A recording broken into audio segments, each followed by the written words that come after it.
کہ الیکٹرک ایک مافیا بنی ہوئی ہے. کسی کی جرت نہیں تھی کہ کراچی کے اس ادارے کو بیچ سکے. یہ ایم کیو ایم نے بیچا تھا مشرف صاحب کے دور میں کھمبوں کی قیمت کے برابر. جب زرداری صاحب کی حکومت تھی اور ایم کیو ایم ایک مرتبہ پھر اس وفاقی اور صوبائی حکومت کا حصہ تھی, اس فروغ شدہ کے الیکٹرک کے شیئرز نئی کمپنیوں کو منتقل کیے گئے. 50 ارب روپے اس وقت کے زرداری صاحب نے جو لائبلٹیز اس وقت پرائیویٹ کمپنی کے ای ایس سی کی تھی یا کے الیکٹرک کی تھی, وہ گورنمنٹ سے ادا کی, اور وہ گورنمنٹ سے جو ادا کی انہوں نے اپنی جیب سے ادا نہیں کی, وہ ہمارے ٹیکسوں کے پیسوں سے ادا کی. نواز شریف صاحب کے دور میں بائیکو کمپنی سے آئل آتا تھا کہ الیکٹرک کے پاس, جعلی انوائسنگ ہوتی تھی اور وہ آئل فزیکلی نہیں پہنچتا تھا. اس آئل کی قیمت فیول ایڈجسٹمنٹ چارجز کے نام سے کراچی کے لوگوں سے وصول کیا جاتا تھا, اور لوڈ شیڈنگ کا عذاب انہوں نے مسلسل مسلط رکھا. یہ وہ کہ الیکٹرک کمپنی ہے جس کو آشیرواد پھر کس کس کی حاصل ہو گئی, مشرف صاحب کی, ایم کیو ایم کی ہمیشہ رہی ہے آج تک ہے, زرداری صاحب, نواز شریف صاحب, اور پھر اس کے بعد عمران خان صاحب کا دور حکومت آیا. 4.25 سال میں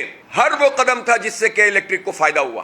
نواز شریف کے زمانے سے لے کر عمران خان کے زمانے تک کہ الیکٹرک کو ایگریمنٹ کے بغیر ان کو گیس فراہم کی جاتی رہی. اس وقت بھی 100 ارب روپے سے زیادہ کا کلیم ہے سوئی سودن گیس کا کہ ہمارے واجبات کے الیکٹرک نے ادا نہیں کیے. یہ ایک پرائیویٹ کمپنی ہے, پرائیویٹ کمپنی ہو تو اس کا تو لائسنس کینسل کر دو. لائبلٹی کیسے ہے؟ عوام کے اوپر تو کوئی لائبلٹی نہیں ہے. عوام کا تو بجلی کا کنیکشن کاٹ دیتے ہیں, 50 لاکھ روپے, 30 لاکھ روپے صرف اس بات کے لیتے ہیں. یہ لوگ ظالم, وائٹ کالر کرمنل یہ لوگ ہیں جو مختلف عہدوں پہ بیٹھے ہوئے ہیں کہ ہمیں پیسے پورے کیسے کرنے ہیں, اوور بلنگ کیسے کرنی ہے, میٹر تیز کیسے چلانا ہے, اور کوئی پوچھنے والا نہیں ہے. یہ گورنر ہاؤس کے الیکٹرک مافیا کا سہولت کار تھا, اور جماعت اسلامی کے علاوہ کوئی پارٹی اس کے خلاف بولنے کے لیے تیار نہیں تھی. ہم نے اس وقت بھی احتجاج کیا, بات کی, ایکسپوز کیا ان لوگوں کو, اور ہمارا ایک ہی مطالبہ ہوتا تھا, فارنسک آڈٹ کرو, ایف آئی اے کے تمام لوگوں کو لے کر آؤ, اور خود عارف نقوی سے ایکسس حاصل کرو کہ وہ چاہے انگلینڈ میں ہو یا امریکہ میں, وہاں تو اس پر مقدمہ چل سکتا ہے.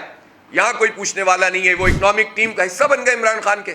کم از کم کراچی کے لوگوں کو, پڑھے لکھے لوگوں کی آنکھیں کھلنی چاہیے اب کہ ایک مافیا جو ہمیں لوڈ شیڈنگ کے عذاب میں مبتلا رکھتی ہے, کوئی معاہدے کی پابندی نہیں کی, چاہے وہ پی ٹی آئی ہو, چاہے نون لیگ ہو, چاہے زرداری صاحب ہو, اور ایم کیو ایم کی تو خیر کیا بات ہے. ان سب کا بلیو آئیڈ ادارہ ہے جو کہ الیکٹرک ہے, اس لیے کہ سب کو یہ بھتہ فراہم کرتا ہے. ابھی بھی 11 روپے نیپرا نے لگا دیے. نیپرا تو خود ملا ہوا ہے. حکومت نیپرا کے الیکٹرک کا شیطانی اتحاد ہے کراچی کے لوگوں کے خلاف. 5 سال سے مسلسل جو ہم چیخ رہے ہیں, چلا رہے ہیں, دھرنے دے رہے ہیں, احتجاج کر رہے ہیں, آج جو لوگ یہ بات کر رہے ہیں, ہم آج سے 5-6 سال 7 سال سے یہ بات کرتے ہوئے آ رہے ہیں. کسی کے کان پہ جوں نہیں رینگتی, کوئی سپریم کورٹ نوٹس نہیں لیتا. کیوں 5 سال سے ہماری ہیئرنگ نہیں سنی جا رہی سپریم کورٹ میں کہ الیکٹرک کے خلاف؟ جب ایکسکلوزیوٹی ختم کرنے کے لیے لائسنس کی بات کی گئی تو ججوں کے چیمبر میں جا کر یہ اسد عمر چلے گئے, رزاق داؤد چلے گئے, ندیم بابر وغیرہ یہ سب, اور انہوں نے منتیں کی کہ ان کا لائسنس کینسل نہیں کرو. اس لیے کراچی کے لوگوں کو اس مافیا کے خلاف اٹھ کر کھڑا ہونا پڑے گا.